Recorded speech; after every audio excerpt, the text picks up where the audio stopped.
Hello बच्चों, कैसे हो। CSN स्टडी में आप सभी का स्वागत है। तो इस वीडियो में हम लोग क्लास 8 के जो टर्म टू के एग्ज़ाम में जो 16 जून से होने वाला है उसकी इम्पोर्टेंट प्रश्न उत्तर करेंगे। सामाजिक विज्ञान के अंतर्गत आने वाले भूगोल के देखिए आप लोगों का जो 3 से 4 चैप्टर है। एक चैप्टर आप लोगों का खनिज है जो कि हम कंप्लीट करा चुके हैं। अगर नहीं देखे तो जाकर देख लीजिएगा। इस वीडियो में हम लोग जो आप लोगों का कृषि चैप्टर है एक भूगोल का क्लास 8 का, उसमें जो इम्पोर्टेंट प्रश्न उत्तर आने वाला है उसकी इम्पोर्टेंट प्रश्न उत्तर करेंगे, ठीक है। और इससे पहले हम सिलेबस भी बता चुके हैं आप लोगों के कि क्लास 8 में कौन कौन से चैप्टर से कौन कौन से प्रश्न उत्तर आने वाले हैं उसका सिलेबस भी बता चुके हैं। अगर नहीं देखे तो देख लीजिएगा, ठीक है। तो इस वीडियो में हम लोग क्लास 8 के कृषि चैप्टर से जो प्रश्न उत्तर इंपॉर्टेंट आने वाला है वो सब इंपॉर्टेंट प्रश्न उत्तर करेंगे। देखिए एक एक प्रश्न हम चुन चुन के लिखे हैं, तो जो इम्पोर्टेंट प्रश्न आने वाला है वही सब रात भर जागकर सभी प्रश्नों का एकदम सही उत्तर लिखे हैं और जो प्रश्न आने वाला है वही सब। देखिए एक नंबर प्रश्न है जैसे कि कृषि क्या है। कृषि चैप्टर है तो कृषि के बारे में तो हमें जानना पड़ता है। तो कृषि क्या है, तो कृषि जो फसल हम लोग करते हैं और जो पशुपालन करते हैं उसी को कृषि कहते हैं। तो कृषि क्या है, कृषि के अंतर्गत फसल उत्पादन एवं पशुपालन दोनों को शामिल किया जाता है। कृषि दो प्रकार की होती है, एक है निर्वाह कृषि और एक है वाणिज्यिक कृषि। निर्वाह कृषि क्या होता है इसका हम आगे देखेंगे, और वाणिज्यिक कृषि क्या होता है उसका भी हम आगे देखेंगे कि निर्वाह कृषि क्या होता है और वाणिज्यिक कृषि क्या होता है। वीडियो में बने रहिए, ठीक है। चलिए अब अगला प्रश्न करते हैं कि आर्थिक क्रियाएँ क्या हैं।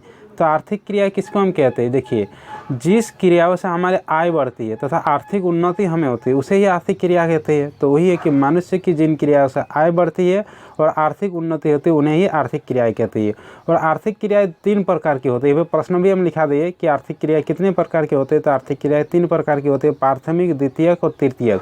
देखिए समझ लीजिए प्राथमिक क्रिया क्या होती है और द्वितीयक क्रिया क्या होती है, तृतीयक क्रिया क्या होती है। इसका हालांकि हम प्रश्न उत्तर भी करवा दिए, तो हम समझ लेते हैं कि प्राथमिक क्रिया क्या होती है। जो वस्तु में प्रकृति से प्राप्त होती है उसको प्राथमिक क्रिया कहते हैं। जैसे हो जाएगा कृषि हो जाएगा, खनन हो जाएगा, मिट्टी हो जाएगा, पशुपालन हो जाएगा, मछली पालन हो जाएगा, ये सब हमें प्रकृति द्वारा प्राप्त होते हैं, इसको बोलेंगे प्राथमिक क्रियाएं। और द्वितीय क्रिया क्या होती है, जो प्राथमिक क्रियाओं की वस्तुओं को निर्माण किया जाता है उसको हम कहेंगे द्वितीय क्रिया। जैसे प्राथमिक क्रिया में जैसे मान लेते हैं मिट्टी है, मिट्टी से हम बना रहे हैं, जैसे बना रहे हैं मान लेते हैं मिट्टी से हम बना रहे हैं ईंट बना रहे हैं, तो ये तो द्वितीय क्रिया हो जाएगा। उसी तरह जैसे हम बना रहे प्राथमिक क्रिया के जैसे गेहूँ उत्पादन कर रहे हैं तो गेहूँ तो प्राथमिक क्रिया है, और गेहूँ से हम आटा बना रहे हैं तो ये आटा क्या हो जाएगा, द्वितीय क्रिया हो जाएगा। इसलिए द्वितीय क्रिया को औद्योगिक क्रिया भी कहा जाता है, ठीक है। और तृतीय क्रिया क्या है, तृतीय क्रियाएं प्राथमिक क्रियाएं और द्वितीय क्रिया के को सेवा देते हैं। जैसे हो गया बैंकिंग, शिक्षा, व्यापार, साधन, ये सब हो गया तृतीय क्रियाएं। तो चलिए देख लेते हैं कि एक एक प्राथमिक क्रिया क्या है। तो प्राथमिक क्रिया क्या है, प्राथमिक क्रिया के अंतर्गत वो सारी क्रियाएं शामिल किए जाते हैं जिनका संबंध प्राकृतिक संसाधनों के उत्पादन एवं निष्कर्षण से है। अभी समझिए जैसे जो पदार्थ हमें प्रकृति से प्राप्त होते हैं उसे प्राथमिक क्रिया कहते हैं। जैसे कृषि हो गया, खनन हो गया, मछली पालन हो गया, पशुपालन हो गया, ये सब प्राथमिक क्रियाओं के उदाहरण है, ठीक है। समझ लिए। अब देखते हैं कि द्वितीय क्रिया क्या है। तो द्वितीय क्रिया क्या है, द्वितीय क्रिया में मुख्यतः प्राथमिक क्रिया से प्राप्त सामग्री को निर्मित वस्तुओं में परिवर्तित किया जाता है। अभी बात की कि प्राथमिक क्रियाओं का जो जिससे निर्मित किया जाता है उस सारे वस्तुओं को द्वितीय क्रिया कहा जाता है। इस प्रक्रिया को उद्योग भी कहा जाता है।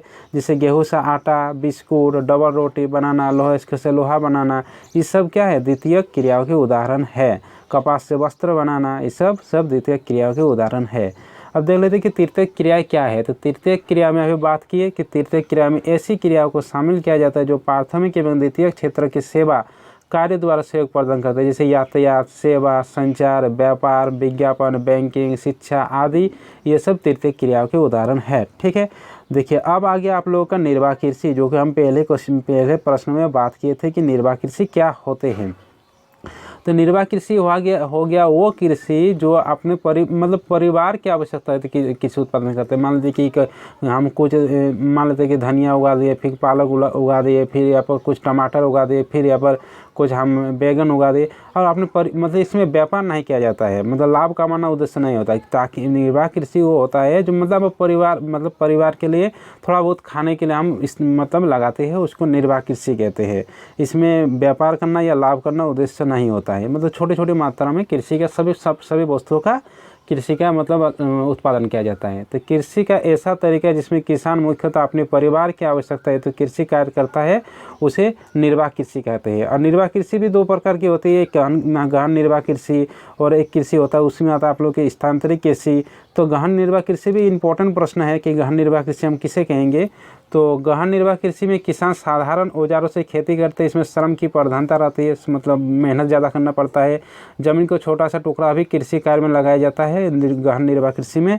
अब देख लेते हैं स्थानांतरित कृषि क्या है। तो स्थानांतरित कृषि किसे कहते हैं, जैसे स्थानांतरित कृषि जैसे नाम से सुनने से पता चल रहा है कि स्थानांतरित कृषि हम किसे कह सकते हैं, मतलब एक जगह से दूसरे जगह में स्थानांतरण होना। जैसे हम एक ही जगह पर बार बार फसल उत्पादन कर रहे हैं तो उस जगह की उर्वरा शक्ति तो धीरे धीरे घट जाएगी। तो हम लोग क्या करते हैं, उस जगह छोड़कर किसी दूसरे जगह पर फसल उत्पादन करते हैं।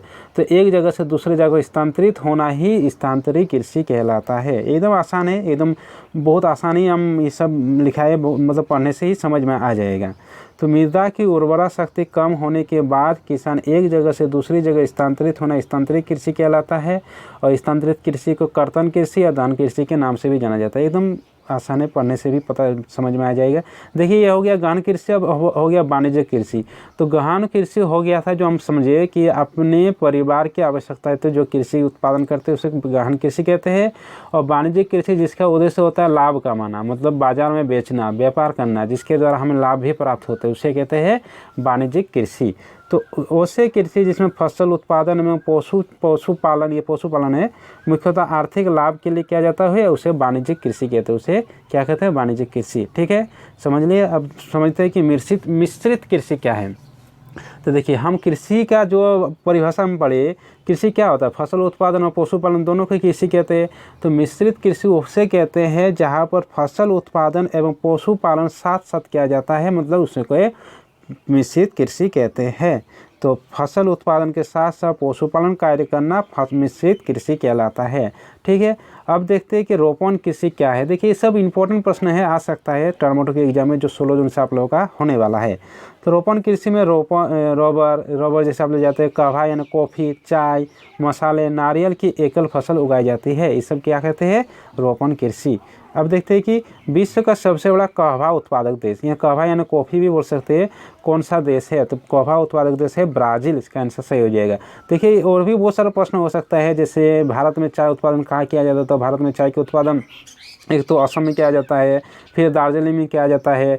या इस तरह भी प्रश्न पूछ सकता है कि भारत में कॉफ़ी का उत्पादन कहाँ किया जाता है, तो भारत में कॉफ़ी का उत्पादन किया जाता है केरल, कर्नाटक, ये सब भी आ सकता है। तो ठीक है, इस वीडियो में इतना ही करेंगे और एक कृषि का चैप्टर का हम वीडियो बनाएंगे, उसमें कुछ ज़्यादा नहीं, 4 से 5 क्वेश्चन होगा इंपॉर्टेंट, बस इतना ही पढ़ने की ज़रूरत है, इससे पढ़ने के बाहर पढ़ने की ज़रूरत नहीं। इस सब एकदम हम निकाल कर प्रश्न लिखे कि जो सब इंपॉर्टेंट प्रश्न है वही सब।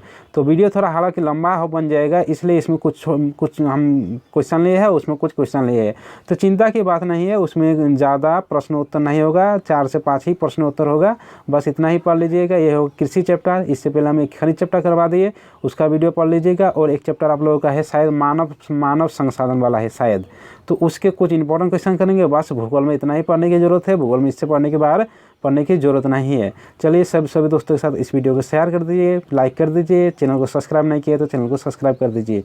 चलिए मिलते हैं जल्द ही आप लोगों के साथ।